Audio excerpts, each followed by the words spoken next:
आपल्यासोबत प्रमोद बंदाडे आहेत. He is a PhD scholar in IIT Bombay. Prior to that, he did his MPhil from central university Hyderabad in regional studies आणि त्याआधी त्यांनी MA इन development study केलाय Tata institute मधून, टीस मधून आणि त्याच्या आधी त्यांनी ग्रॅज्युएशन हे इंजिनिअरिंग मध्ये केलंय. सो त्यांचं करिअर जर्नी पण फार इंटरेस्टिंग आहे.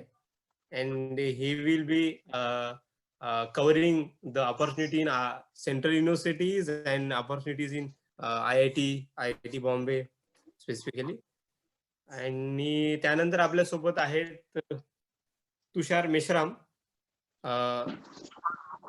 तुषार मेश्राम सरांनी IIT गांधीनगर मधून MA in society and culture मध्ये केलेलं आहे. त्यानंतर त्यांनी इंडियन स्कूल ऑफ पॉलिसी मधून त्यांनी पब्लिक पॉलिसी मध्ये मास्टर्स केला आणि त्यानंतर IIM अहमदाबाद मध्ये ही वॉज अकॅडमिक असोसिएट म्हणून त्यांनी काम केलेलं आहे आणि नाव he is based at Bangalore. So he will be covering IIT Gandhinagar and other IITs and business school. IIM मध्ये पण काही संधी आहेत सोशल सायन्स साठी. आणि what are opportunity in public policy specifically in India. भारतात पब्लिक पॉलिसी सारख्या क्षेत्रामध्ये काय अपॉर्च्युनिटी आहे आणि that are good alternative for the student who are for public civil services. तर हा एक चांगला alternative you can look at it. So आपण स्टार्ट करूया. Hello, good morning to everyone. I'll start talking about opportunities in IIT and Central University. तो मेरे को ये बोला गया है कि क्या क्या अपॉर्चुनिटीज है IIT और सेंट्रल यूनिवर्सिटीज में, इसके बारे में थोड़ा सा बात करने के लिए. तो करंटली मैं एक बात शुरू करने वो अपॉर्चुनिटीज की बात शुरू करने के पहले I just want to say something about the changing nature of higher education. एक बात हम सबको एक ध्यान में रखना चाहिए कि there is no single discipline ऐसा कोई एक डिसिप्लिन अभी बचा नहीं रहा है. बहुत सारे डिसिप्लिन एक दूसरे के बीच में आ रहे हैं. Multi disciplinary is a way forward. Economics एक सिंगल डिसिप्लिन है, ऐसा अब बचा नहीं है. ये सारे डिसिप्लिन एक दूसरे के साथ मिंगल हो रहे हैं.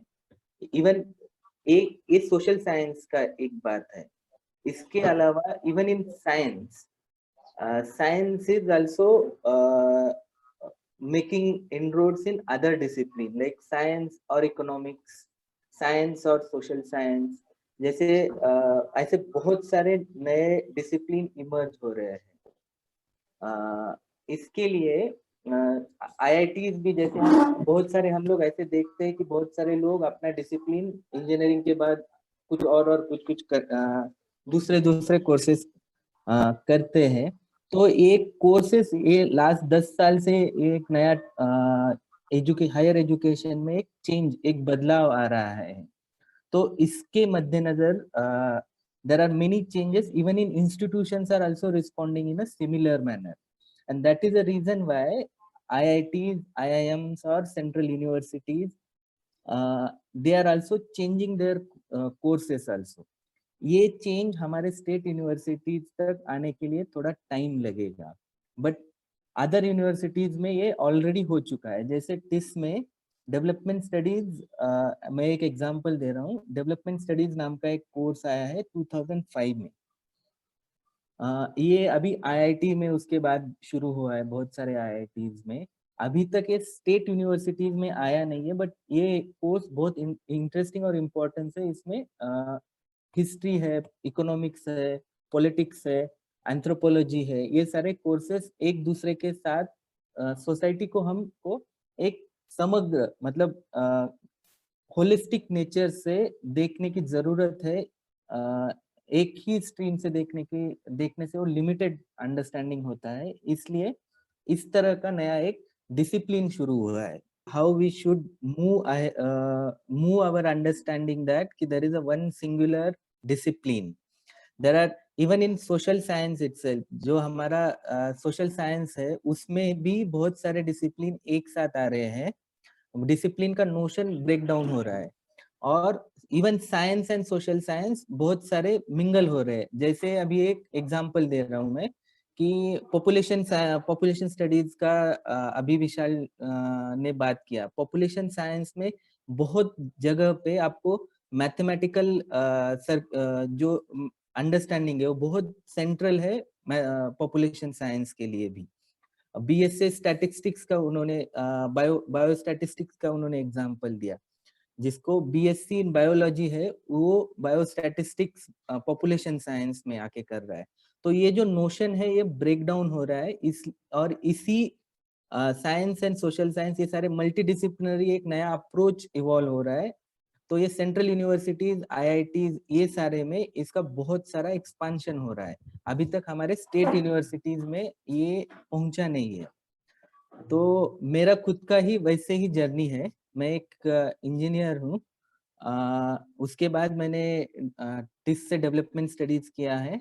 उसके बाद हैदराबाद सेंट्रल यूनिवर्सिटी से एमफिल रीजनल स्टडीज किया है और अभी मैं आईआईटी में पीएचडी कर रहा हूँ। तो ये और हर एक प्लेस पे मेरा कोर्स अलग अलग है। जैसे पहले मेरा डेवलपमेंट स्टडीज है, उसके बाद रीजनल स्टडीज है, अभी मेरा सोशियोलॉजी और मेरा इंजीनियरिंग बैकग्राउंड है, सिविल इंजीनियर हूँ मैं। तो इसी तरह इसका अपॉर्चुनिटीज में एंड में 5 मिनट में बात रखूंगा कि क्या अपॉर्चुनिटीज है। और उसके पहले मैं आप सबको ये बात कहना चाहता हूँ कि we need to move away from thinking that कि एक डिसिप्लिन है तो उसी में रहना है। ऐसा कुछ नहीं है। You can change discipline at any time and you need to think कि what how it is going to useful for you. Okay, so मैं आपको अभी मैं आईआईटीज के बारे में बोलता हूँ। आईआईटीज में बहुत साल जब से आईआईटीज शुरू है तब से एक डिपार्टमेंट है, उसको बोलते हैं humanities and social science. Humanities ये लैंग्वेज रिलेटेड जो चीजें हैं उसको ह्यूमैनिटी सोशल साइंस ये अलग है और ह्यूमैनिटीज अलग। जैसे सेंट्रल यूनिवर्सिटीज में ये 2 अलग अलग डिपार्टमेंट्स होते हैं। ह्यूमैनिटीज अलग डिपार्टमेंट होता है, सोशल साइंस अलग होता है, बट आईआईटीज में ये एक साथ डिपार्टमेंट बहुत अलग। Every IIT has its own humanities and social science department और they are giving PhDs for a long time. Like in IIT Bombay, PhDs in HSS started in 1958.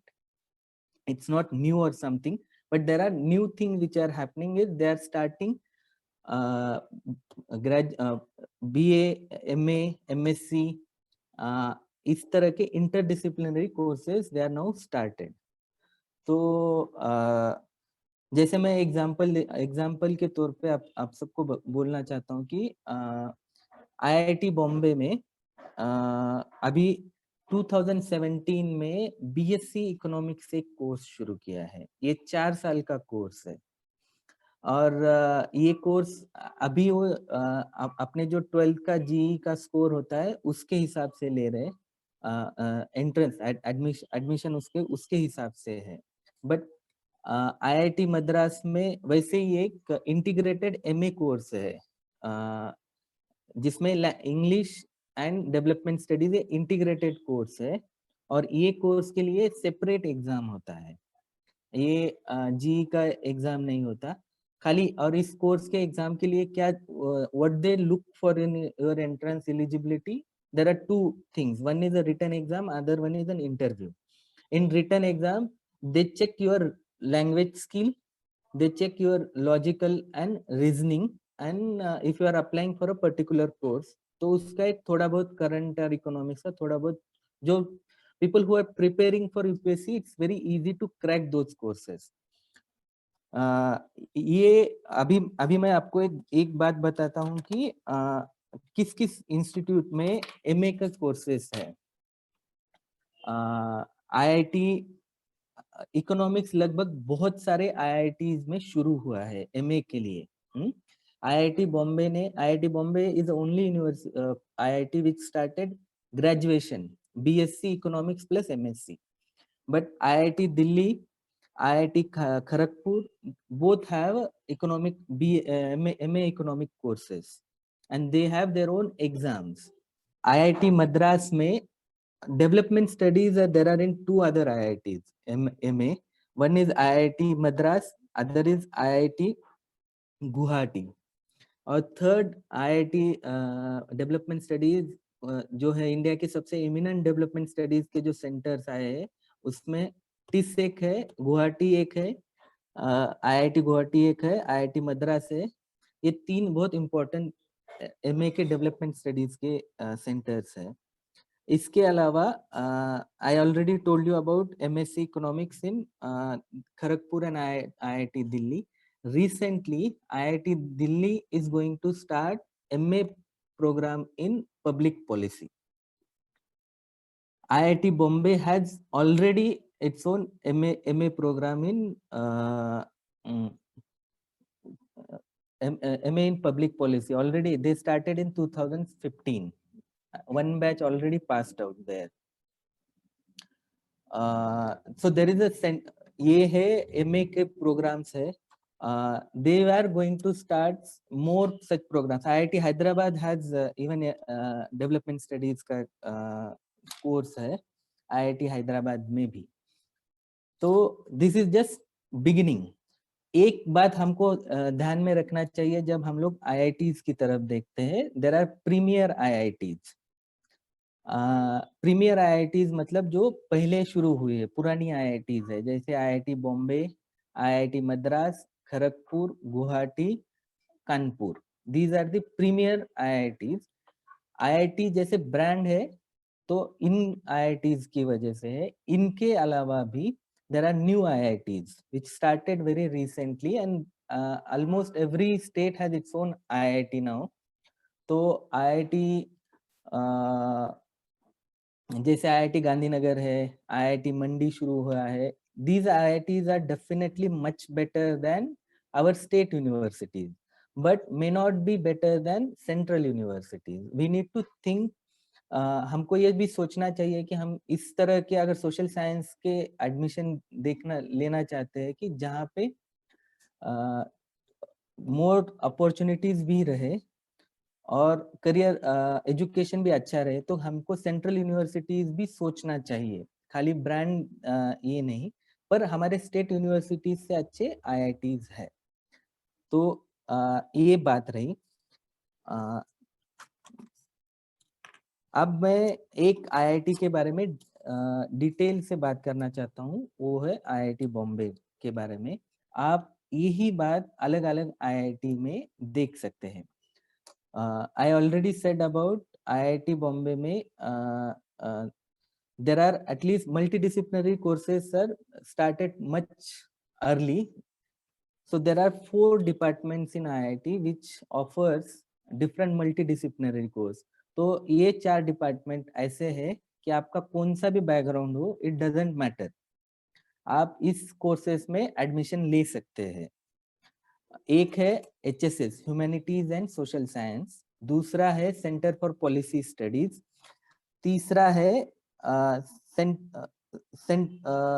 Industrial IDC बोलते हैं उसको, इंडस्ट्रियल डिजाइन सेंटर, और चौथा है centre for technology alternative for rural areas, CTARA बोल के, इसको सितारा बोलते हैं. तो I said about BSc and MA programmes. तो BSc economics and MA economics, IIT Bombay में MA इकोनॉमिक्स ये इंटीग्रेटेड प्रोग्राम है. और एक programme they recently they started, this is just this year only, MA plus PhD in philosophy. ये dual degree programme है, 6 साल का प्रोग्राम है. They started recently last year only. तो उनका ही एक सेपरेट एग्जाम होता है. और एक IIT का बहुत इम्पोर्टेंट ये है, इफ यू आर इंजीनियर और if you already did PG course, मतलब you did post graduation course, तो there is an MPhil in a planning and development which started in 1993. ये 2 साल का प्रोग्राम है. और ये सारे प्रोग्राम और PhD है. PhD है 5 डिफरेंट सब्जेक्ट्स में IIT में. ये सब्जेक्ट है economics, English, philosophy, psychology and sociology. और इनका एडमिशन प्रोसेस जो है, उनका एक खुद का एक टेस्ट होता है और इंटरव्यूज होता है, बस यही एडमिशन प्रोसेस है। या ये रहा HSS का। दूसरा जो सेंटर है इंडस्ट्रियल डिजाइन सेंटर, IDC मैंने जिसको बोला, ये है ये भी आप अगर मैकेनिकल इंजीनियर्स है, आपको डिजाइन में इंटरेस्ट है, तो you can look for this is a very interesting department. ये डिपार्टमेंट ऑफर करता है PhD and MA programme. MA है visual communication, animation, movie making जैसे कोर्सेस है यहाँ पे, इंडस्ट्रियल डिजाइन जैसे कोर्सेस है, एंड PhD है। PhD बहुत कम है, बट एक्चुअली डिजाइन के बहुत सारे IITs में कोर्सेस चालू है। उनका एक 3-4 IITs है, जैसे IIT हैदराबाद है, IIT गांधीनगर है शायद। इनका एक कॉमन एंट्रेंस एग्जाम होता है डिजाइन इसके लिए। तीसरा जो सेंटर मैंने बोला, सेंटर फॉर पब्लिक पॉलिसी, उसके बारे में मैंने ऑलरेडी थोड़ा सा बोला कि उनका MA कोर्स चालू हुआ है recently. They also offer PhDs in this programmes.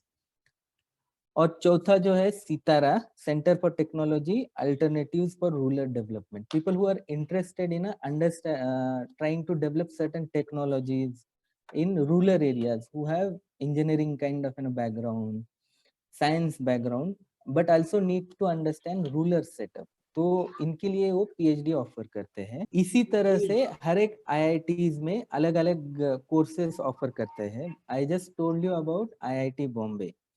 और आप अगर IIT मद्रास देखेंगे, I request people who are interested in understanding what I or willing want to join these IITs, they should go at, so you should look at HSS departments in each IITs and go through what different programs they offer. I have briefly told you about these, mostly what MA courses they offer, what BA courses they offers, BSc ये courses also. I just spoke in detail about IIT Bombay.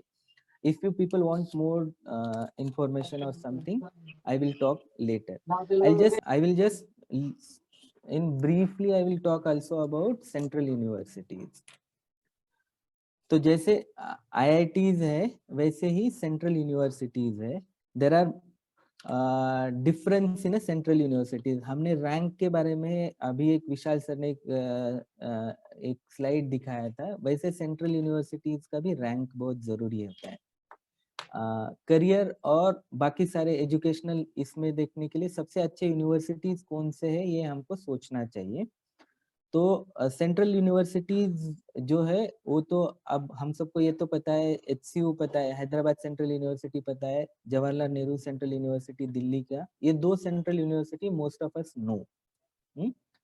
Other there are many other such very important central universities, जैसे है Pondicherry central universities, वो भी that is also very eminent in central universities. We don't know much about it. I will talk little bit about Pondicherry. I'll also talk about other very important central universities, IFLU जिसको बोला जाता है, उसका English and foreign language central university, English and foreign language university. हमारे महाराष्ट्र में और एक central university है जिसका नाम है Wardha national Hindi central university बोला, जिसको बोला जाता है। वैसे ही नेशनल उर्दू यूनिवर्सिटी बोल के मानो हैदराबाद में है, DU है, ये सारे एमिनेंट सेंट्रल यूनिवर्सिटीज है। इसके अलावा also there are many other central universities. They are also good, better central universities than most of our state universities. So it's always better to go in a central university. There is a reason why I am saying this also. Central universities हमको central university offer एक बहुत बड़ा landscape open up करते हैं हम हमारे लिए। बहुत सारे अलग अलग प्लेस से लोग आते हैं, वो एक एक्सपोजर, अलग एक्सपोजर होता है, अलग अलग कोर्सेस होते हैं, you interact with many kinds of people, तुम्हारा एक हॉराइजन जो होता है वो बढ़ता है, इसलिए central universities are always better. तो यू लुक एट ये एमिनेंट सेंट्रल यूनिवर्सिटीज जो होती है, they take their own exams. जैसे HCU का खुद का एग्जाम्स होता है, एंट्रेंस एग्जामिनेशन होता है, वैसे JNU का भी होता है, पौंडीचेरी का भी होता है। एमिनेंट यूनिवर्सिटी खुद का एंट्रेंस एग्जाम लेती है, बाकी सारे जो सेंट्रल यूनिवर्सिटीज है उनका एक कॉमन एग्जाम होता है। एक कॉमन एग्जाम में you have to give preference like what you give engineering का हमारा जैसा एंट्रेंस होता है ना, उसी तरह तुमको प्रेफरेंस देना होता है कि किस यूनिवर्सिटीज में जाना है। उसका भी रैंकिंग है, जैसे गांधीनगर का सेंट्रल यूनिवर्सिटी अच्छा है, केरला का सेंट्रल यूनिवर्सिटी अच्छा है, या फिर पंजाब का सेंट्रल यूनिवर्सिटी अच्छा है, या गुलबर्गा का सेंट्रल यूनिवर्सिटी अच्छा है। तो ये सारे प्रेफरेंसेस जिस सेंट्रल यूनिवर्सिटी में देना है उनके रैंकिंग के हिसाब से हमको एडमिशन मिलता है।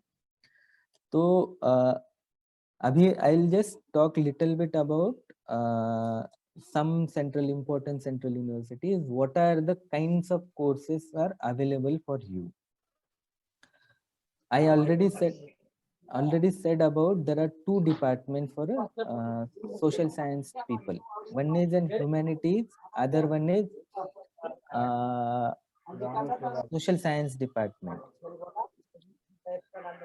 मतलब दो डिपार्टमेंट्स होते हैं, एक है ह्यूमैनिटीज, दूसरा है social science. Social science departments में जैसे हमारे अलग अलग सोशल साइंस के स्ट्रीम्स है ना, उस तरह के कोर्सेस होते हैं। और some courses are interdisciplinary courses also they started, this is very recent development. जैसे कि वुमेन स्टडीज जैसा कोर्स है, उस तरह का कोर्स बहुत सारे यूनिवर्सिटीज में आया है। सोशल साइंस के मेन जो स्ट्रीम्स होते हैं, इकोनॉमिक्स, हिस्ट्री, पॉलिटिकल साइंस, ये सारे स्ट्रीम्स है। उसके अलावा अभी बहुत सारे सेंट्रल यूनिवर्सिटीज में पब्लिक एडमिनिस्ट्रेशन शुरू हुआ है, या फिर इकोनॉमिक्स एंड स्टैटिस्टिक्स का मिला के कुछ कोर्सेज दे रिसेंटली स्टार्टेड। ये सोशल साइंस का एक स्ट्रीम है। दूसरा स्ट्रीम जो है वो है ह्यूमैनिटीज का। ह्यूमैनिटीज का ये जो स्ट्रीम है, इसमें लैंग्वेज रिलेटेड जो कोर्सेस होते हैं, जैसे इंग्लिश का है, या फिर ट्रांसलेशन जैसे कोर्सेस है। मतलब there are PhD, there are departments in Hyderabad central university which उसका नाम है ट्रांसलेशन डिपार्टमेंट्स है। वो अलग अलग लैंग्वेज से translation itself is a discipline. उसमें किस तरह का रिसर्च होता है, कौन से बुक्स ट्रांसलेट किए जाते हैं, उस तरह का काम होता है। और कुछ बुक्स भी ट्रांसलेट कर किए जाते हैं अलग अलग लैंग्वेज से। एक इंटरेस्टिंग फील्ड है। या फिर अलग अलग लैंग्वेजेस के जो है, जो अरबिक वगैरह, इसने विशाल ने बात किया ना JNU में, उस तरह का अलग अलग लैंग्वेजेस के भी डिपार्टमेंट्स होते हैं। जैसे हिंदी डिपार्टमेंट है, या फिर उर्दू डिपार्टमेंट है, तेलुगु डिपार्टमेंट है। हर एक सेंट्रल यूनिवर्सिटीज में ऐसे लैंग्वेजेस के, अलग अलग लैंग्वेजेस के डिपार्टमेंट्स होते हैं। जिस लैंग्वेज में हमको इंटरेस्ट है, सीखना है, उस वो कोर्स MA भी कोर्स प्रोवाइड करते हैं, एंड PhD, MPhil, ये सारे कोर्सेज भी प्रोवाइड करते हैं। ये लगभग हर एक डिपार्टमेंट में है। और एक जो यूनिवर्सिटी है जिसके बारे में मेरे को बात करना है, that is IFLU, English and foreign language university. ये बहुत ही करियर के हिसाब से बहुत ही इम्पोर्टेंट ये है। और ये यूनिवर्सिटी लगभग हैदराबाद में एक इसका सेटअप है। Most skill people related to language जो होता है, इस यूनिवर्सिटीज से लैंग्वेज रिलेटेड जितने भी है, इंग्लिश है, अलग अलग फॉरेन लैंग्वेजेस है, उसका भी they teach you foreign languages. One is you learn foreign languages, other is you do research on foreign languages. जैसे यहाँ पे PhDs होते हैं अलग अलग लैंग्वेजेस के ऊपर, उनके रिसर्च लिटरेचर्स के ऊपर होते हैं। जैसे अभी दलित स्टडीज बोल के एक नया सेंटर खुला है जामिया में। Jamia is also very important, good central university. Jamia, Aligarh, ये दोनों बहुत हम वहाँ पे लोग जाते नहीं है, but these both are very important central universities. ये दो डिपार्टमेंट है। इसके अलावा there is another department in all this central universities, it's called communication department. और ये कम्युनिकेशन डिपार्टमेंट में थिएटर जैसे आर्ट्स है या मूवी मेकिंग है या फिर मीडिया है, ये सारे कोर्सेज चलाए जाते हैं। जैसे जामिया का मीडिया जो है ये पूरे एशिया में, पूरे इंडिया में सबसे अच्छा मीडिया का कोर्सेज जहाँ पे पढ़ाया जाता है वो जामिया में है। That's the best one. तो इस तरह के कोर्सेज भी सेंट्रल यूनिवर्सिटीज में है। ये ह्यूमैनिटीज एंड सोशल साइंस छोड़ के है और इस सारे कोर्सेज में हर कोई अप्लाई कर सकता है। मतलब इसके लिए बैकग्राउंड इज नॉट नेसेसरी। तो ये सेंट्रल यूनिवर्सिटीज का है। एनीवे ये सारे जो एसएन स्कूल्स या मीडिया स्टडीज के जैसे ये स्कूल्स है, ये इंटरडिसिप्लिनरी है। बहुत सारे अभी एचसीयू में एक नया सेंटर है, उसका नाम है फोक स्टडीज सेंटर, जो हमारा कल्चर है उसके ऊपर ही एक पूरा सेंटर है। तो उसका कल्चर के ऊपर तुम पीएचडी कर सकते हो। अलग अलग कल्चर, अलग अलग फोक्स के कैसे है, लोक कला किस तरह का है। जैसे बॉम्बे यूनिवर्सिटी में लोक कला डिपार्टमेंट है, उसी तरह ये सेंट्रल यूनिवर्सिटीज में भी है। परफॉर्मिंग आर्ट्स का सेंटर्स होता है। तो ये एक सेंट्रल यूनिवर्सिटीज का भी इस तरह के भी कोर्सेस होते हैं। अभी मैं I will just talk briefly about what are the opportunities. जैसे अभी I just said about affluent humanities, जो लैंग्वेजेस के हैं, ये सारे लैंग्वेजेस का जो अपॉर्चुनिटीज होता है, you all know about Amazon. इन सारे में ट्रेनिंग, लैंग्वेज ट्रेनिंग होता है, लैंग्वेज ट्रेनर्स लगता है। They need all these language trainers. बहुत सारे जो अपॉर्चुनिटीज है मल्टीनेशनल्स में होते हैं। They need a skill people who can handle their translate their ideas into regional languages, who can translate their teach English। तो एक तो अपॉर्चुनिटी, मार्केट में बहुत सारा अपॉर्चुनिटीज है। If you know if you did humanities, language humanities, media studies. और दूसरा है कि आपका बैकग्राउंड क्या है, इस सारे में इतना मैटर नहीं करता है, क्योंकि आप सेंट्रल यूनिवर्सिटीज या आईआईटी में से आ रहे हो। तो मार्केट में जैसे मीडियाज है, अभी मीडिया करने के लिए तुमको खाली मीडिया स्टडीज में जाना चाहिए ऐसा नहीं है, या तो जर्नलिज्म पढ़ना चाहिए ऐसा नहीं है। यू कैन, इफ यू, अगर तुम एमए पॉलिटिकल साइंस भी किए हो तो जर्नलिस्ट बन सकते हो। ऐसा मतलब ये ओपन अप होता है ये सारे यहाँ पे। तो ये सारा अपॉर्चुनिटीज ओपन अप होता है इफ यू डू। क्योंकि एक एक ब्रांड है आईआईटीज या रीजनल सेंट्रल यूनिवर्सिटीज, एक बहुत बड़ा ब्रांड है जिसमें they think that you are already have a skills, because ये सारे यूनिवर्सिटीज में बहुत सारे even you can learn skills also. There is a notion in market that you can pick up more skills quickly. You are so called quote unquote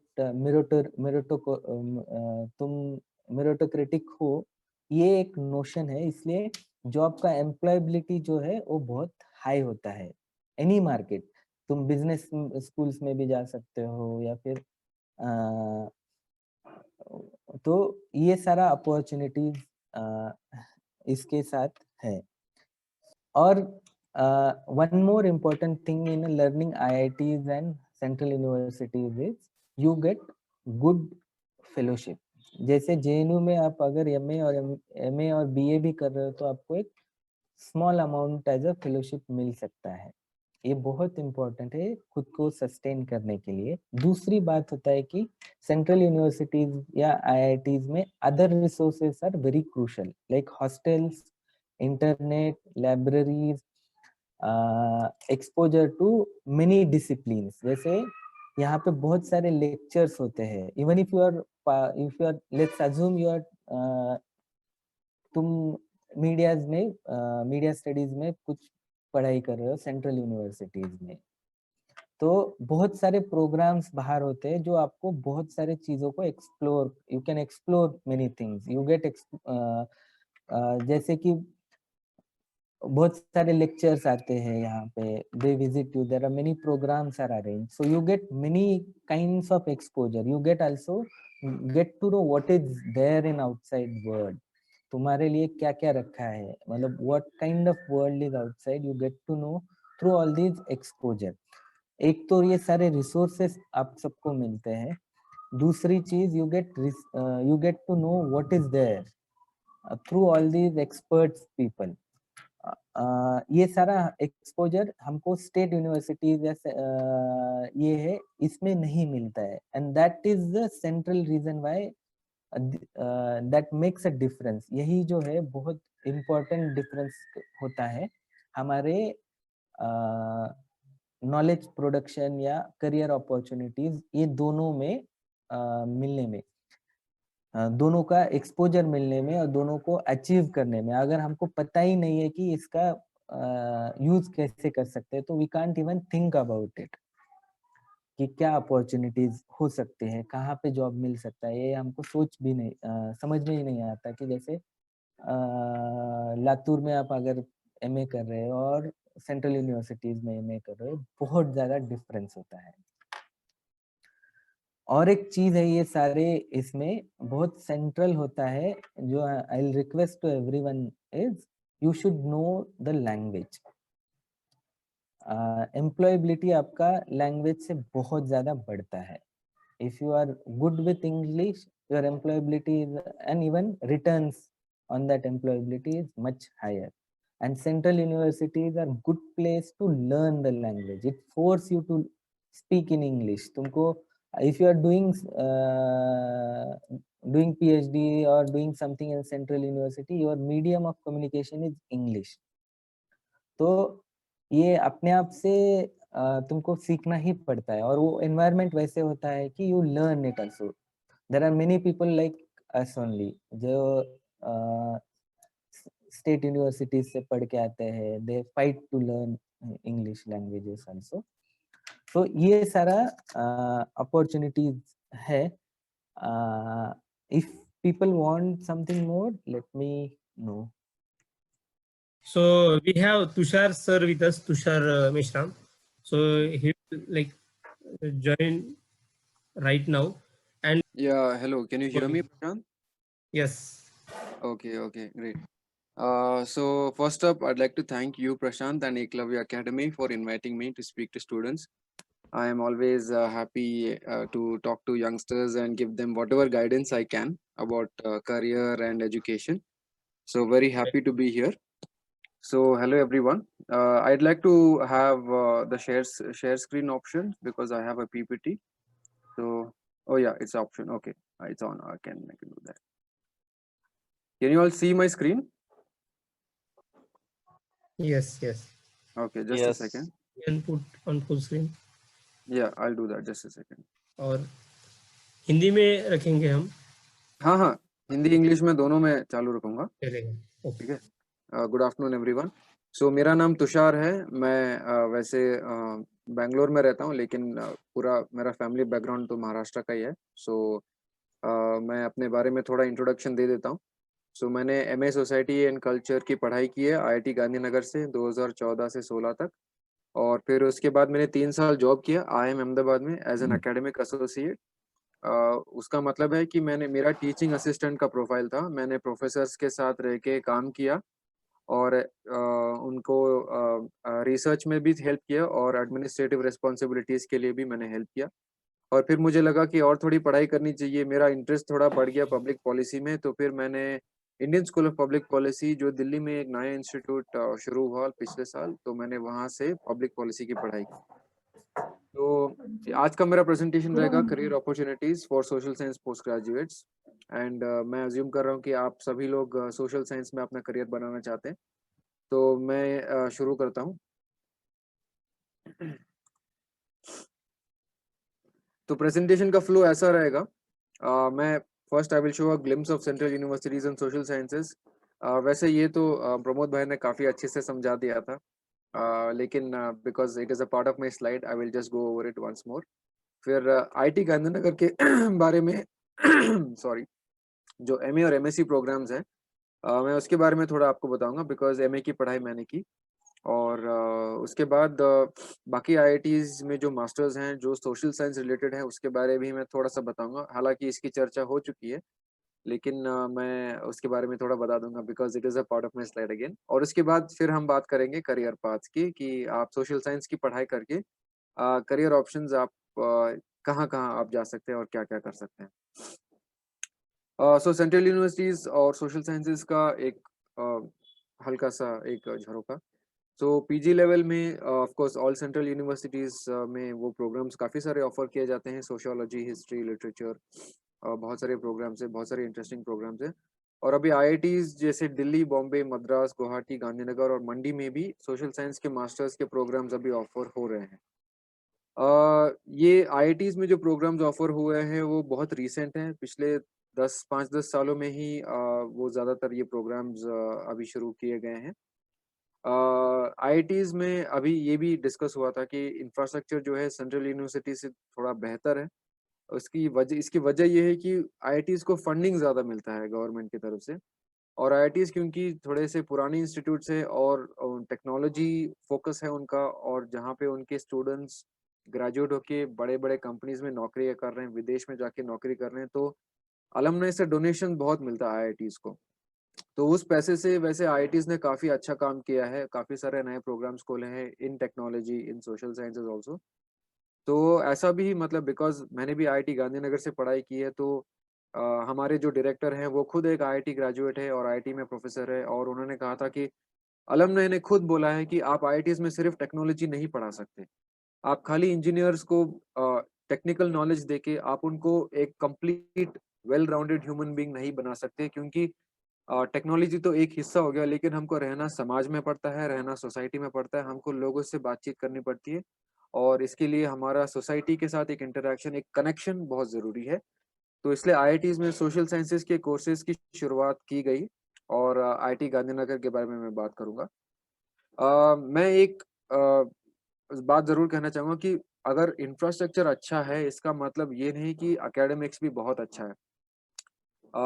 मैं ऐसा क्यों कह रहा हूँ, बिकॉज़ आईआईटीज़ में जो है फ़ोकस ज़्यादा टेक्नोलॉजिकल एजुकेशन पे होता है, वो उनका फ़ोकस ज़्यादा इंजीनियर्स को अच्छी तरह पढ़ाने का होता है, उनके ज़्यादा अच्छे लैब्स होते हैं, ज़्यादा रिसर्च अच्छा उनका टेक्नोलॉजी तरफ होता है। तो सोशल साइंसेज़ का प्रेज़ेंस काफ़ी होता है, ऑफ़ कोर्स बहुत सारे आईआईटीज़, पूरे सभी आईआईटीज़ में अभी ह्यूमैनिटीज़ डिपार्टमेंट्स हैं, और काफ़ी सारे पुराने आईआईटीज़ में तो बहुत पहले से ही, जब से आईआईटी शुरू किया तब से उनके सोशल साइंस डिपार्टमेंट्स भी चल रहे हैं। लेकिन इन टर्म्स ऑफ स्टेटस दोनों में काफ़ी फ़र्क है, ये तो भी देखा है। और प्लीज़ म्यूट कीजिए अपने आप को। तो स्टेटस काफ़ी अलग है, और ये पढ़ाई में भी थोड़ा बहुत फ़र्क पड़ता है। ऑल्दो सभी स्टूडेंट्स को तो इक्वल ट्रीटमेंट मिलता है, लेकिन डिसिप्लिन्स को इक्वल ट्रीटमेंट हर जगह नहीं मिलता है। ये मैं बात कहना चाहूँगा। तो सेंट्रल यूनिवर्सिटी जैसे जेएनयू है, एएमयू है, या बहुत सारी ऐसी यूनिवर्सिटीज़ है, एचसीयू है, वहाँ पे सोशल साइंस का रिसर्च एक्चुअली बहुत अच्छा होता है, और वहाँ से पीएचडी करके लोगों के बहुत अच्छे करियर्स बनते हैं, स्पेशली जो एकेडमिक्स में जाते हैं, जो प्रोफेसर बनना चाहते हैं। तो ये 2 बातें हैं, आईआईटीज़ में इंफ्रास्ट्रक्चर अच्छा है, थोड़ा सपोर्ट अच्छा है, और आपको जैसे अगर विदेश में भी कनेक्शंस अच्छे होते हैं, बिकॉज़ आईआईटी में फैकल्टी खुद विदेश से पीएचडी करके आते हैं, तो थोड़ा उनकी उनकी ट्रेनिंग थोड़ी अच्छी होती है, और थोड़ी-सी और रिगरस होती है, और आपको भी उनके नेटवर्क्स के थ्रू काफ़ी अच्छा कनेक्शन मिल सकता है। लेकिन इंडिया में भी जो हमारे जो यूनिवर्सिटीज़ है, सेंट्रल यूनिवर्सिटीज़, और वहाँ पे जो फैकल्टी है, उनका इंडियन सिचुएशन और इंडियन कॉन्टेक्स्ट में भी काफ़ी अच्छा उनका अंडरस्टैंडिंग होता है। तो वो एक एडवांटेज है। तो रिसर्च दोनों तरफ अलग-अलग है थोड़ा-सा, कुछ के एडवांटेजेज़ है, कुछ के डिसएडवांटेजेज़ हैं। तो ये एक ग्लिम्प्स आप सभी के लिए। मैं बात करूँगा आईआईटी गांधीनगर की, जहाँ से मैंने पढ़ाई की। सो एमए सोसाइटी एंड कल्चर वो प्रोग्राम है जहाँ जिसमें मैंने पढ़ाई की, और एक और प्रोग्राम है एमएससी कॉग्निटिव साइंस। सो दोनों फुल टाइम प्रोग्राम्स हैं, 2 साल तक चलते हैं। तो एमएससी रिसर्च ओरिएंटेड प्रोग्राम है, जिसमें साइकोलॉजी, न्यूरोसाइंस, कंप्यूटेशनल साइंस और फिलॉसफी का कॉम्बिनेशन है। एमए जो है एक बहुत ही अच्छा इंटरडिसिप्लिनरी प्रोग्राम है जिसमें history, political science, anthropology, sociology, literature, philosophy का पूरा जैसे मिश्रण होता है। अलग अलग कोर्सेज होते हैं। हर हर टर्म में कोर कोर्सेज और इलेक्टिव कोर्सेज होते हैं। और पहले 1 साल में मतलब स्टूडेंट्स बहुत सारे कोर्सेज पढ़ते हैं अक्रॉस डिफरेंट डिसिप्लिन्स। और सेकेंड ईयर में उनको एक ट्रैक चूज करना पड़ता है जिसमें उनका एक स्पेशलाइजेशन हो सके। तो 3 ट्रैक्स हैं, literature and society, history and politics और public policy and human development. हालांकि जब मैंने एडमिशन लिया था ये ट्रैक्स नहीं थे, तो हमको 3 सेमेस्टर तक खाली कोर्सेज दिया था और चौथे सेमेस्टर में हमको हमारा थीसिस लिखना था। तो अभी भी थीसिस लिखना ज़रूरी है। It is important, it counts towards your final decree. लेकिन आप स्पेशलाइजेशन के साथ आप एक फोकस पकड़ सकते हो, जो एक बहुत अच्छी बात है। बाकी आईआईटीज में जो अभी डेवलपमेंट स्टडीज रिलेटेड प्रोग्राम्स है, सोशल साइंस रिलेटेड मास्टर्स है, इसकी एक छोटी सी लिस्ट है। इट इज़ ओनली इंडिकेटिव, ये कॉम्प्रिहेंसिव नहीं है। इसके बारे में प्रमोद भाई और विशाल भाई ने बात की है, तो मैं वही रिपीट कर रहा हूँ एक तरह से। तो आपको तो ये जानकारी अभी मिल गई होगी। तो एमए डेवलपमेंट स्टडीज़ है आईआईटी मद्रास में, जो 5 साल का प्रोग्राम है, जिसमें डेवलपमेंट स्टडीज़ और इंग्लिश का स्ट्रीम है। फिर आईआईटी दिल्ली ने एमएससी इकोनॉमिक्स और एमएससी कॉग्निटिव साइंस शुरू किया है। कॉग्निटिव साइंस काफ़ी पॉपुलर है, तो आईआईटी जैसे गांधीनगर के पास भी है कोर्स, फिर दिल्ली और कानपुर में भी है। गुवाहाटी में डेवलपमेंट स्टडीज़ का जो कोर्स है काफ़ी टाइम से चल रहा है और काफ़ी काफ़ी पॉपुलर भी है। अभी रिसेंटली आईआईटी मंडी और आईआईटी हैदराबाद ने भी डेवलपमेंट स्टडीज़ का कोर्स शुरू किया है, बिकॉज़ आई थिंक डिमांड काफ़ी ज़्यादा है। एंड आईआईटी में एक वो प्रेजेंस होना कि अलॉन्ग विद टेक्नोलॉजी स्टूडेंट्स को एक ह्यूमैनिटीज़ ओरिएंटेड एजुकेशन भी देना बहुत ज़रूरी है। तो डेवलपमेंट स्टडीज़ के कोर्सेज भी अभी नए, जैसे मंडी और हैदराबाद में भी जो नया आईआईटीज़ है इसमें भी शुरू किया है। और आईआईटी बॉम्बे में जैसे आपको पहले बताया गया था कि master of public policy MPP programme शुरू हुआ है। सो आईआईटीज़ में अभी काफ़ी सोशल साइंस रिलेटेड प्रोग्राम्स अभी हैं और इसमें बहुत अच्छे कैंडिडेट्स की ज़रूरत है, बिकॉज़ ज़्यादातर जो है सेंट्रल यूनिवर्सिटीज़ में स्टूडेंट्स प्रेफर करते हैं जाना, बिकॉज़ वहाँ रिसर्च काफ़ी अच्छा होता है, फैकल्टी प्रोफाइल बहुत अच्छी होती है। लेकिन अभी आईआईटीज़ भी काफ़ी मेहनत कर रहे हैं टू ब्रिंग गुड फैकल्टी, जिसमें डेवलपमेंट स्टडीज़ के लिए वो प्रोग्राम्स रख सके और नॉट ओनली मास्टर्स बट आगे चल के वो पीएचडी भी ऑफर करना चाहेंगे इन डेवलपमेंट स्टडीज। तो सोशल साइंस के लिए जो लोग करियर एम कर रहे हैं उनके लिए आईआईटीज एक एक अच्छा ऑप्शन हो सकता है। अब बात करते हैं करियर ऑप्शंस के लिए। अगर आपने सोशल साइंस की पढ़ाई कर ली है, अगर आप बैचलर्स और मास्टर्स आपने कर ली है, तो इसके बाद आप क्या कर सकते हैं? मेरे पास कुछ 5-6 करियर ऑप्शंस हैं जो मैं आप लोगों के साथ शेयर करूंगा। पहले मैं प्रेजेंटेशन दे देता हूँ, फिर उसके बाद जो भी सवाल होंगे I will be very happy to answer that. So एक बहुत ही पॉपुलर चॉइस है सोशल साइंस की पढ़ाई के बाद, वो है एकेडमिक्स। वैसे तो लोग एमफिल पीएचडी करके टीचिंग में घुस जाते हैं, लेकिन अगर आपको रिसर्च करना है तो रिसर्च के लिए भी बहुत सारी अपॉर्चुनिटीज है सोशल साइंस ग्रेजुएट्स के लिए। तो दो ऑप्शन है, एक टीचिंग असिस्टेंट और एक रिसर्च असिस्टेंट, जो काफ़ी सारे बड़ी यूनिवर्सिटीज़ में पोजीशंस सोशल साइंस ग्रेजुएट्स के लिए ओपन होते हैं। तो आईआईटीज़ एंड सेंट्रल यूनिवर्सिटीज़ में काफ़ी ज़्यादा रिक्रूटमेंट होता है, बिकॉज होता ऐसा है कि प्रोफेसर्स लोग, उनको प्रोजेक्ट्स मिलते हैं, उनको ग्रांट्स मिलता है काम करने के लिए, रिसर्च करने के लिए। तो उनके साथ वो आरएज या टीएस को लेते हैं ताकि उनको भी थोड़ा सा हेल्प मिल जाए। और आरए और टीए प्रोफाइल में आपका लर्निंग बहुत ज़्यादा होता है। तो जैसे टीए में हो गया कि आप थोड़ा रिसर्च भी करोगे, लेकिन आपको थोड़ा एडमिनिस्ट्रेटिव काम करना पड़ेगा, थोड़ा भाग-दौड़ होगा, एक ऑफिस से दूसरे ऑफिस में। अभी सेंट्रल यूनिवर्सिटीज़ में क्या है, बहुत ब्यूरोक्रेटिक सेटअप है।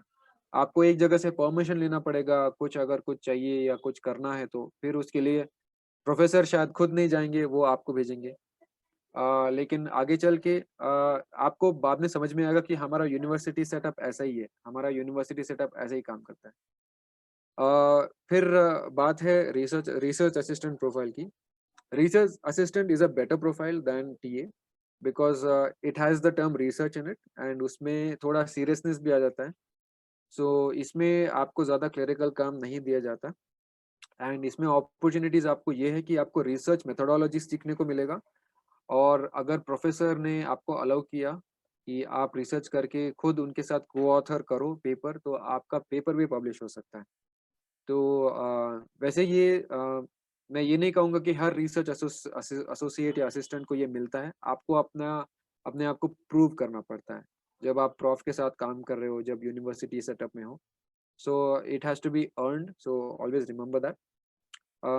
आपके पोस्ट ग्रेजुएशन के बाद अगर आप नेट जेआरएफ देते हो, क्वालिफाई करते हो, तो पीएचडी एडमिशन के लिए आपको एक एडवांटेज मिल जाता है। आप एक प्रेफर्ड कैंडिडेट हो जाते हो। सो हायर एजुकेशन के लिए इट्स वेरी गुड अगर आप नेट जेआरएफ देते हो। हालाँकि बहुत कॉम्पिटिटिव है, मैं मानता हूँ। लेकिन अभी एकेडमिक्स में अगर आपको आना है, अगर टीचिंग लाइन में आना है, तो अभी पीएचडी इज़ अ मस्ट। और पीएचडी में अगर आपको ईज़ी एक्सेस चाहिए, अगर आपको एडवांटेज चाहिए, तो जेआरएफ क्रैक करने का ज़रूर ट्राई कीजिए। दूसरा करियर ऑप्शन है सोशल साइंस करियर्स में डेवलपमेंट एसोसिएट का। तो बहुत सारे एनजीओज़ हैं, grass roots organisations, think tanks, non profits और दूसरे ऑर्गेनाइजेशंस हैं जो फील्ड बेस्ड प्रोजेक्ट्स पे बहुत काम करते हैं। वो गाँव-गाँव में जाके एजुकेशन, लाइवलीहुड, कम्युनिटी बिल्डिंग का बहुत सारा काम करते हैं। तो उनको ऐसे लोग चाहिए जो समाज को अच्छी तरह समझ सकते हैं। They have a very good understanding of society and community. And social science graduates इस काम के लिए बहुत परफेक्ट हैं। सो हालाँकि प्राइवेट में भी ऐसे अपॉर्च्युनिटीज़ है, लेकिन ऐसे बहुत सारे ऐसे प्रोजेक्ट्स हैं, अपॉर्च्युनिटीज़ है जिसमें आप डायरेक्टली डिस्ट्रिक्ट एडमिनिस्ट्रेशन जहाँ पे आईएएस ऑफिसर्स हैं या गवर्नमेंट ऑफिशियल्स हैं, आप उनके साथ भी काम करोगे। तो बहुत सारे आपने सुना होगा प्राइवेट और पब्लिक का पार्टनरशिप बहुत होता है, जिसमें गवर्नमेंट प्राइवेट पार्टनर्स को बुला के उनको काम देती है और प्राइवेट जो पार्टनर्स है वो गवर्नमेंट को लोग देती है काम करने के लिए। सो एक विन विन सिचुएशन हो गया। सो ये हो गया एक तो फील्ड फील्ड का काम। लेकिन जैसे अगर हर किसी का तो नहीं होता कि गांव में जाके काम करे। बहुत लोग चाहते हैं कि शहर में रह के भी काम करे, बिकॉज शहर में भी अलग तरह की प्रॉब्लम्स होती है, अलग तरह के चैलेंजेस होते हैं।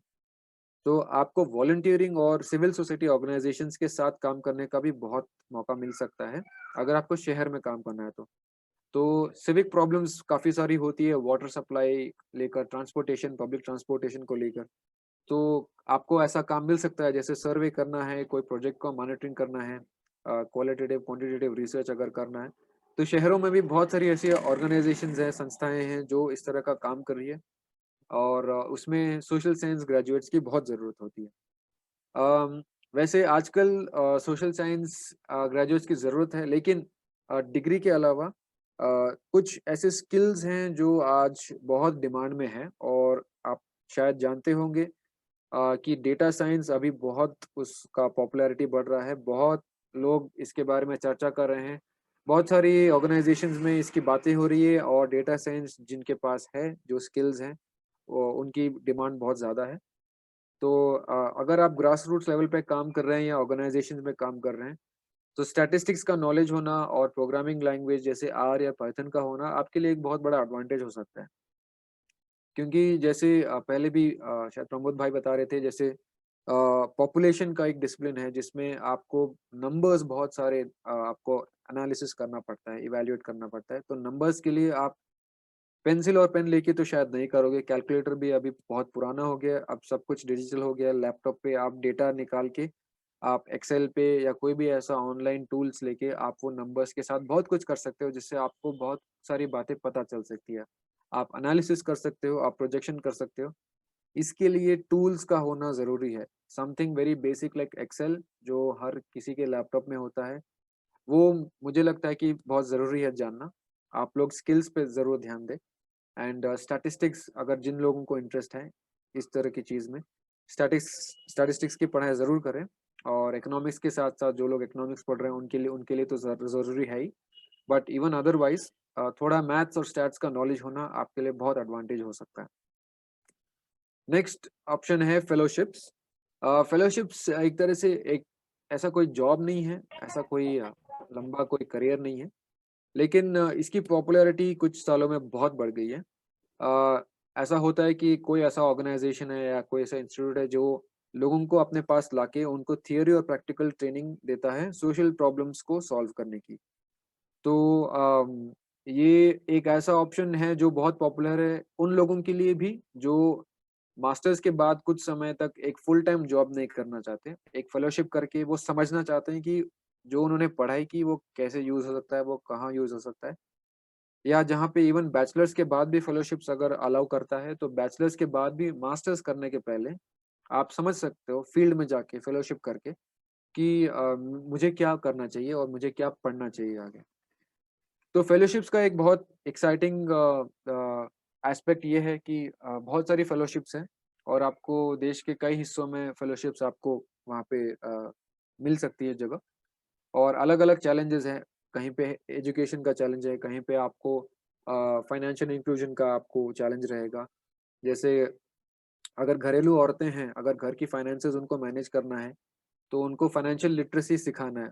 सबके सबके पास मोबाइल तो है, लेकिन मोबाइल यूज़ करना पूरी तरह से जिसमें आपका जैसे अगर आप अपने पर्सनल फाइनेंसेस को अपने मोबाइल में अगर आप पूरा इन्फॉर्मेशन डाल रहे हो, आपको कितना पैसा आपका खर्च हो रहा है, कितना सेव हो रहा है, ये इन्फॉर्मेशन अगर आप दूसरों को पहुँचा सकते हो, फाइनेंशियल लिटरेसी जो कहते हैं, तो स्पेशली हाउसवाइफ्स या स्पेशली रूरल रूरल पुअर या रूरल वर्किंग पीपल, तो इस तरह के प्रोजेक्ट जो है फेलोशिप्स बहुत करते हैं।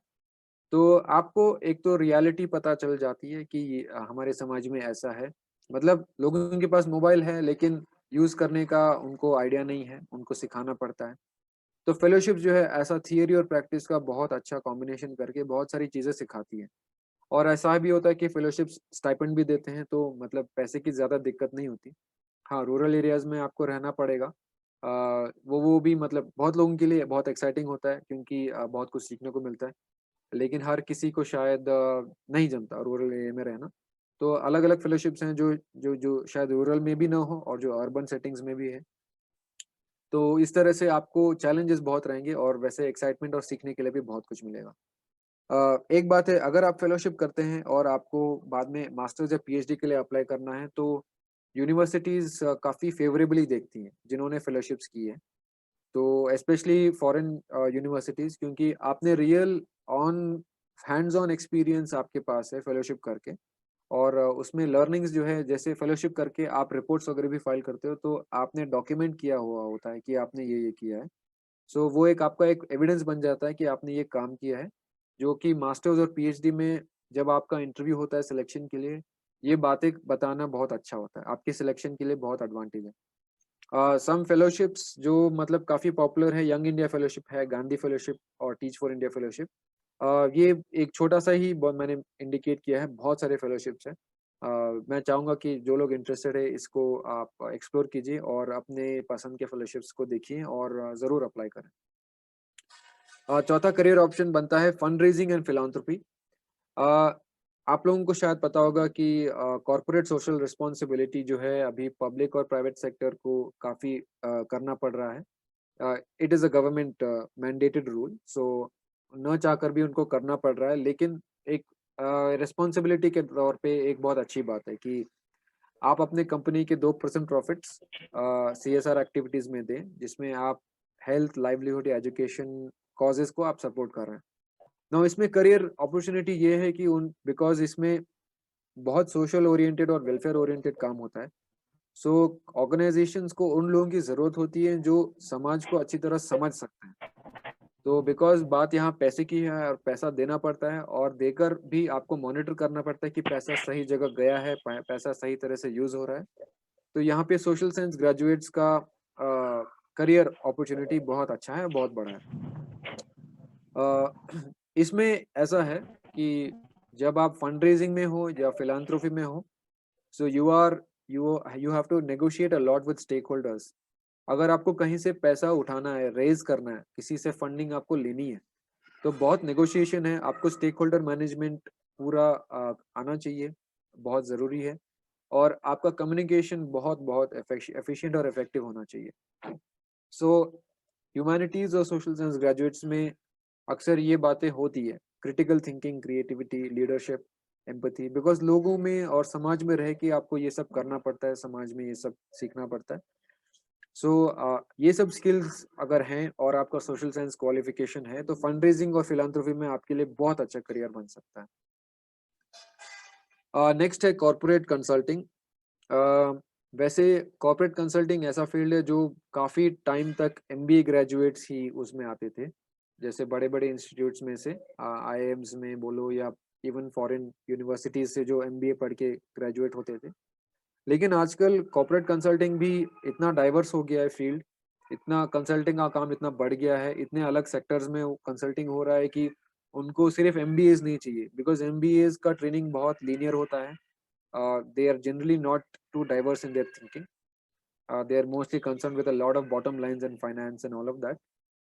So again, जब आप समाज में आप जाके कंसल्टिंग कर रहे हो, when you are looking at social problems, you need people with a social background. So बहुत सारी इंडियन कंपनीज है और ग्लोबल कंपनीज हैं जिनको कंसल्टेंट्स की ज़रूरत होती है और स्पेशली वो सोशल साइंस ग्रेजुएट्स को प्रेफर करते हैं। मेरी नॉलेज में खुद है कि बॉस्टन कंसल्टिंग ग्रुप जो कंपनी है वो हरियाणा में गर्ल्स एजुकेशन के लिए वो उनका एक प्रोजेक्ट चल रहा है। एक और कंपनी है जो मध्य प्रदेश में चीफ मिनिस्टर के साथ स्कूल एजुकेशन में काम कर रही है और इसमें ऐसी बहुत बड़ी-बड़ी कंपनीज लगी हुई हैं जो गवर्नमेंट के साथ पार्टनर करके काम कर रहे हैं। अभी कंसल्टिंग अपॉर्चुनिटी एक बहुत अच्छी अपॉर्चुनिटी इसलिए है बिकॉज़ जैसे मैंने पहले कहा था कि गवर्नमेंट को प्राइवेट सेक्टर की ज़रूरत पड़ती है। गवर्नमेंट हर कोई काम नहीं कर सकता बिकॉज़ एक कैपेसिटी की प्रॉब्लम है गवर्नमेंट के पास।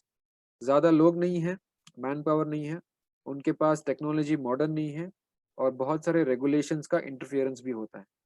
तो जब काम करना ज़रूरी है लेकिन गवर्नमेंट खुद नहीं कर पा रही है, तो कंसल्टिंग से प्राइवेट लोगों को लाके, प्राइवेट कंपनीज़ को लाके, प्राइवेट कंपनीज़ का मैन पावर और टेक्नोलॉजी का फ़ायदा लेके गवर्नमेंट्स ऑन द ग्राउंड काफ़ी सारा काम कर सकती है। कंसल्टिंग की एक बात मैं ज़रूर आप लोगों को बताना चाहूँगा कि इसमें पैसा काफ़ी अच्छा है। आपको रेम्युनरेशन बहुत अच्छा मिलेगा, स्टार्टिंग सैलरीज़ भी बहुत अच्छी है। मैं नंबर्स अभी नहीं बता सकता बिकॉज़ वो कंपनी टू कंपनी वेरी करता है, थोड़ा एक्सपीरियंस भी मैटर करता है। लेकिन ये बहुत ही डिमांडिंग है। इसमें आपको बहुत टाइम तक काम करना पड़ता है और ये कॉर्पोरेट ऑफ़िस वाला सेटअप रहता है। क्लाइंट फेसिंग रोल्स होते हैं और आपको बहुत ट्रैवल भी करना पड़ता है, स्ट्रिक्ट होता है, डेडलाइन्स मेंटेन करनी पड़ती हैं, आपको रिपोर्ट्स फाइल करनी पड़ती है। Consulting is also very hierarchical आपके ऊपर बहुत सारे आपके सीनियर्स रहेंगे जो एक तो थोड़ा मनमानी भी करेंगे and they will not really do let you do the right thing. So you will I will this is for your information, this is not the norm but then ये काफ़ी ज़्यादा होता है कि you will not be doing a lot of ethical stuff in consulting companies। आपको आपके दिल में शायद लगेगा कि यार ये तो गलत है लेकिन कंपनी के प्रॉफिट्स के लिए और आपके सीनियर्स के लिए आपको ऐसा काम करना पड़ेगा जिससे आप खुश नहीं हो। कंसल्टिंग बहुत कॉम्पिटिटिव भी होता है और इसमें जॉब सिक्योरिटी वैसे कम ही होती है बिकॉज लोग वैसे पैसों के लिए तो काम करते ही हैं लेकिन हर कोई पैशन के लिए काम नहीं करता, पैसे के लिए करते हैं और पैशन लेकर बहुत लोग कंसल्टिंग में आते भी नहीं हैं। अपॉर्चुनिटीज़ हैं 2-3 साल काम करके एक्सपीरियंस गेन करके निकल लेते हैं। तो लेकिन अगर आपको अच्छा लगे बहुत लोग ऐसे भी हैं जिनको इस तरह का काम ही पसंद है, तो बहुत सारे लोग करते भी हैं। लेकिन अगर जैसे रिसेशन वगैरह होता है तो लोगों का नुकसान जॉब लॉस काफ़ी सारा होता है, तो ये बात ध्यान में रखना चाहिए। लेकिन पैसा अच्छा है और अगर सिर्फ़ पैसा मैटर करता है तो consulting is a very good career option. Finally, I would like to talk about public policy as a career path. Although public policy एक बहुत बड़ा डिसिप्लिन है और अभी रिसेंटली इमर्जिंग है, काफ़ी पॉपुलर हो रहा है।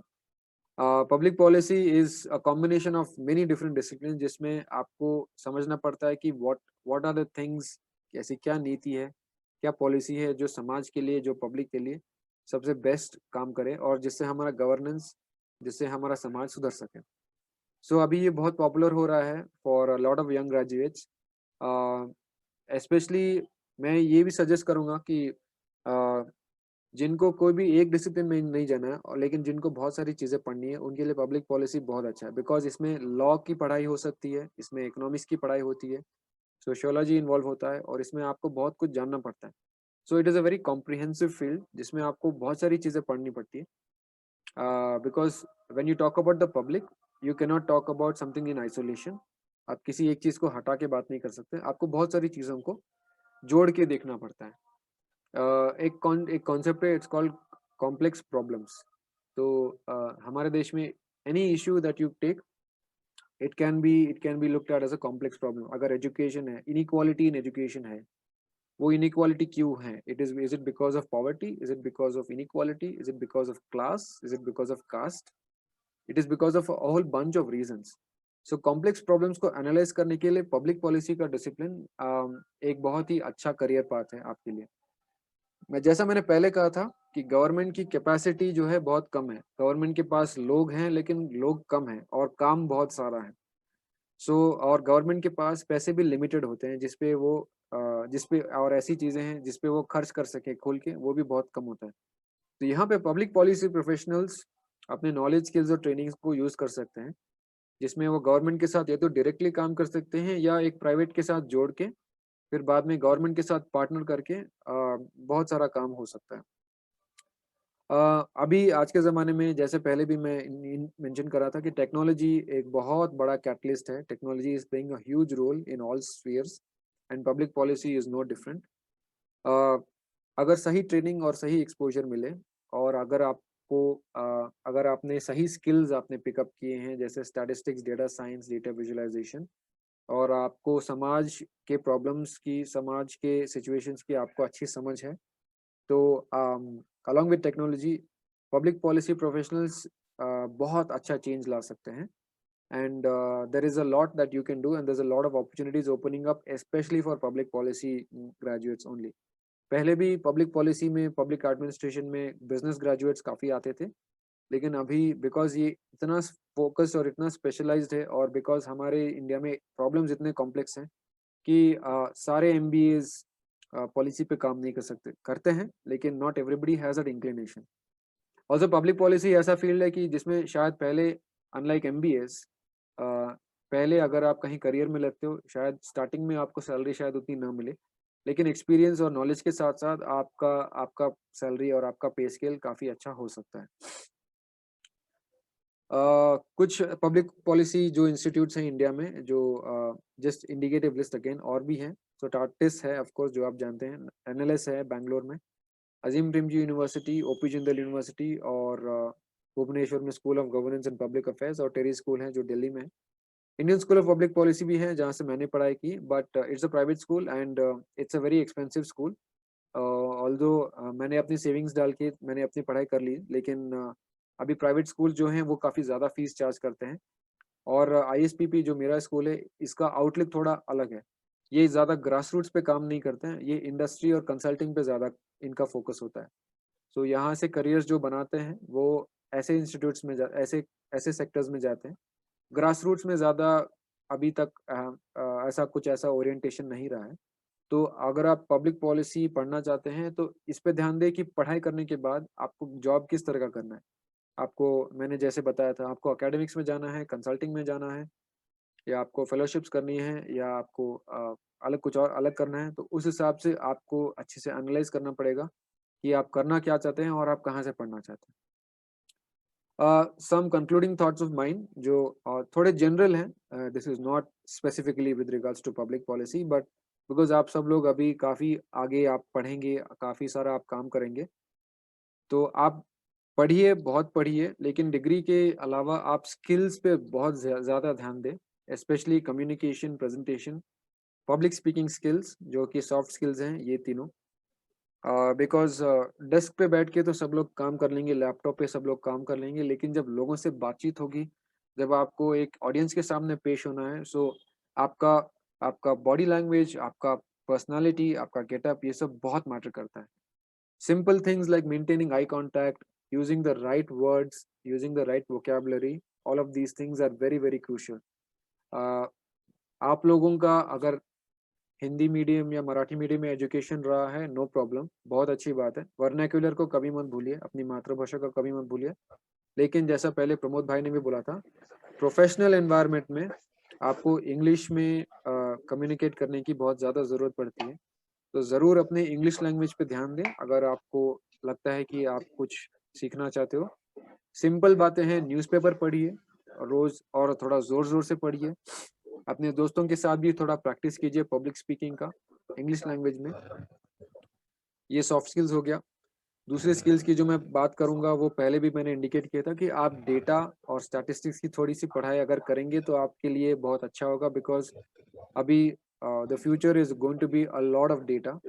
अभी सब कुछ डेटा ओरिएंटेड है, और जो डेटा संभाल सकता है, जो डेटा को संभाल के एक कहानी बता सकता है, वो तो राजा है बिल्कुल। So focus more on skills, also get your degrees, but focus more on building skills. Organisations, companies जो है वो बहुत सारे लोगों को स्किल्स देखकर ही नौकरियां देती हैं। डिग्री तो बहुत लोगों की होती है, लेकिन आपके स्किल्स क्या हैं वो लिटरली डिटरमाइन करेगा कि नौकरी आपके हाथ में आएगी या नहीं आएगी। आप सोचिए कि कितने सारे engineers, no disrespect to engineers यहाँ पे जो मेरी बात सुन रहे हैं, आप लोगों ने इंजीनियरिंग की पढ़ाई की, बहुत अच्छी की, लेकिन प्रॉब्लम आपका नहीं है, प्रॉब्लम हमारे सिस्टम का है जिसने आपको वो वैसे काबिलियत नहीं दी। तो आप थिंक अबाउट दोज इंजीनियर्स जिन्होंने काफी सारी 4 साल 5 साल की पढ़ाई की, लेकिन शायद उनको नौकरी नहीं मिली, नौकरी मिली या लेकिन बहुत कम तनख्वाह थी। सो डिग्री तो है उनके पास, but do they have the skills to survive and to do well? इसके बारे में जरूर सोचिएगा। लर्निंग एक कंटिन्यूस प्रोसेस है, ये चलता रहेगा, चलते जाना चाहिए, और ऐसा जरूरी नहीं कि अगर आपने डिग्री ले ली तो आपका सीखना और आपका एजुकेशन बंद हो गया। Please continue to learn. Degree लेने के बाद आप अपने स्किल्स को जरूर बढ़ाते रहिए, जरूर पढ़ते रहिए। अभी ऑनलाइन लर्निंग बहुत बहुत फैल रहा है, अलग अलग कोर्सेज हैं जो यूट्यूब पे अवेलेबल हैं, कोर्सेरा पे अवेलेबल है, बहुत कुछ फ्री भी है। इसका फायदा उठाएं और जितना हो सके स्किल्स को अपना डेवलप करें। एक चीज मैं बहुत एम्फोसाइज करूंगा, please learn the art of networking. आप अपने कम्युनिटी को बनाइए और बढ़ाइए, अपने आसपास के लोगों के साथ, अपने फील्ड के लोगों के साथ, अपने डोमेन के लोगों के साथ प्लीज कनेक्शंस बढ़ाइए। और ऑनलाइन भी लिंक्डइन जैसा प्लेटफॉर्म जो है, इस पे मुझे लगता है कि बहुत लोगों को अभी आना चाहिए, स्पेशली जो दलित बहुजन आदिवासी समाज के लोग हैं। ऑनलाइन आइए। सोशल मीडिया अच्छी चीज़ है, लेकिन उसको यूज़ करना आपको आना चाहिए, तभी आपका फायदा होगा, नहीं तो फिर हम सभी का टाइम तो बहुत वेस्ट होता है सोशल मीडिया पे। तो लिंक्डइन जैसा प्लेटफॉर्म है जिसमें आप लोगों से मुलाकात कर सकते हैं, बात कर सकते हैं, और आपको जानकारी बहुत मिल सकती है कि दुनिया में क्या हो रहा है और आपको करना क्या चाहिए। आपको इंस्पिरेशन, मोटिवेशन बहुत मिल सकता है। Finally, there is no substitute for planning and organising your goals. आप जो पढ़ना चाहते हैं, जो करना चाहते हैं, प्लीज उसको प्लान कीजिए, ऑर्गेनाइज कीजिए। Use different techniques, there are mind map techniques, there are different ways of prioritising. आप 1 महीना, 3 महीना, 6 महीना, 12 महीने का आप गोल सेट कीजिए और उस गोल्स को फॉलो कीजिए, डिसिप्लिन रखिए, ये बहुत ज़रूरी है। आप अगर आपने प्लानिंग की तो आपका करियर बहुत अच्छा होगा। आगे का रास्ता मुश्किल होगा, so do not lose your motivation and enthusiasm, and please ensure to work for society and give back to society. Thank you so much. For development studies, or IIT-G or IITM is good, or central universities for development studies?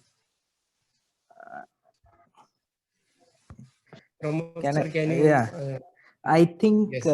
For development studies, TIS is much better than central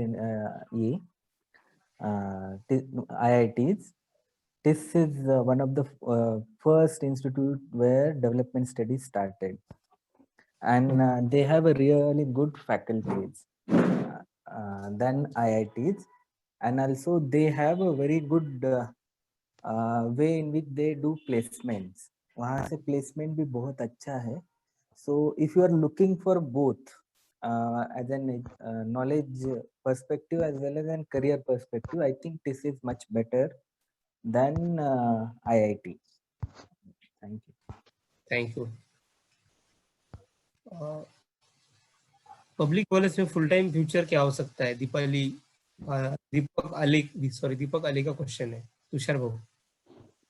yes, public policy में काफी सारे full time opportunities हो सकते हैं।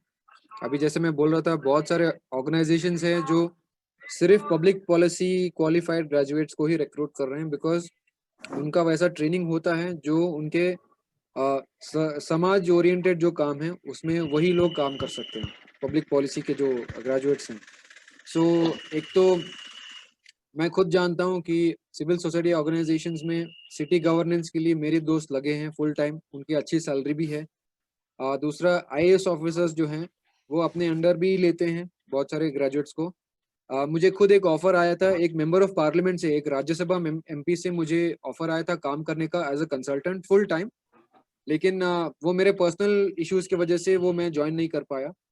And private companies में भी consulting का आपको बहुत अपॉर्चुनिटी मिलेगा, और बहुत सारी ऐसी अपॉर्चुनिटीज है जो फुल टाइम है, मतलब आपको एक बार जॉब मिला तो you can have your career in that. So you can really have a good career अगर आपने पब्लिक पॉलिसी चूज किया तो, so not a problem. How courses on public policy and governance will help you in civil services? Is it good to choose courses on public policy if you are willing to go to civil services? Yes, absolutely. In fact मेरे दोस्त लोग हैं जो I think that is more relevant question.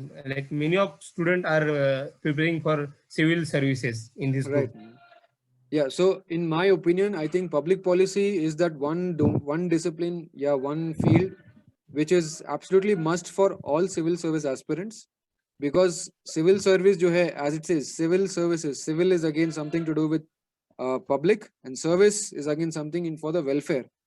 So in my opinion, having a public policy qualification for civil service aspirants will definitely give them an edge in terms of preparing for the exam, and also once you are selected for the services in your service also, because आप लबासना में जाके मसूरी में जाके आपको वही सिखाया जाएगा जो एक पब्लिक पॉलिसी प्रोग्राम में, एक अच्छे पॉलिसी प्रोग्राम में आपको सिखाया जाएगा। You will be taught what is efficient administration. You will be taught everything about the constitution, everything about Indian politics, political economy, society, और ये सब चीजें जो हैं वो पब्लिक पॉलिसी, एक अच्छे पब्लिक पॉलिसी प्रोग्राम में भी सिखाया जाता है। सो आई वुड हाईली एनकरेज कि जो सिविल सर्विस एस्पिरेंट्स हैं, अगर आप मास्टर्स का सोच रहे हैं तो पब्लिक पॉलिसी की पढ़ाई कीजिए और उसके साथ साथ अपनी सिविल सर्विस की तैयारी भी कीजिए। It will be quite challenging to manage, because जो अच्छे इंस्टीट्यूट्स हैं वहाँ पे काफ़ी रिगरस होता है। अगर आप NLS की बात करें जहाँ पे MPP काफ़ी अच्छा है, अजीम प्रेम जी वगैरह वगैरह, तो वहाँ पे it will be very rigorous. लेकिन if you can manage doing a masters in policy and also civil service preparation, that would be very good. Hello. I think that question came. The question about economics, where it is better, IIT Madras or Delhi School of Delhi School. I think IIT Madras is development studies. It's not economics, MA in economics. Delhi has a course in MA in economics. And IIT Kanpur, Kharagpur has a course in MA in economics. I think Delhi is much MSc in economics. IIT Delhi MSc is better than EA.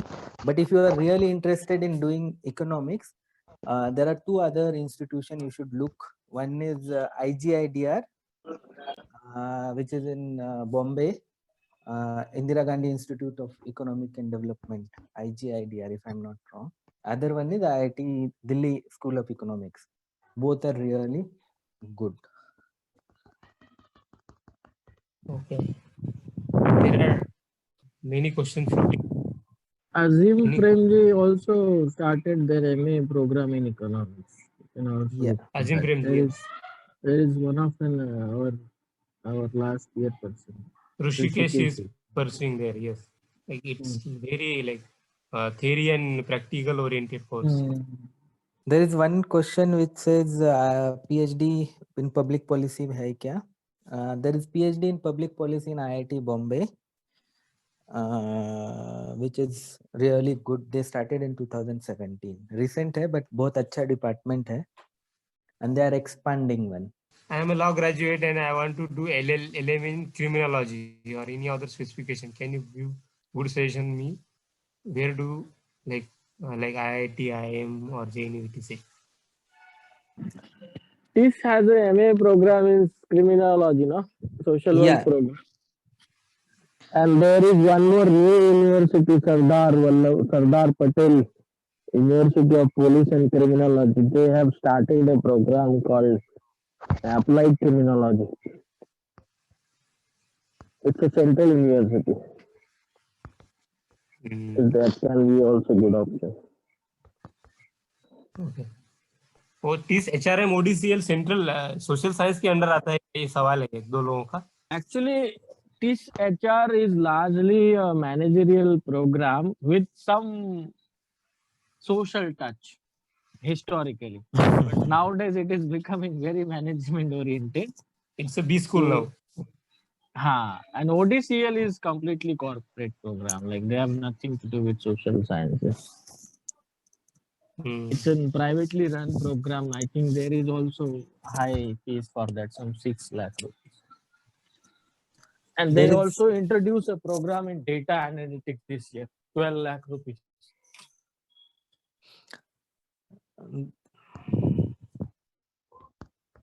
Okay, so thank you once again, Sure. both of you. It was very Thank you.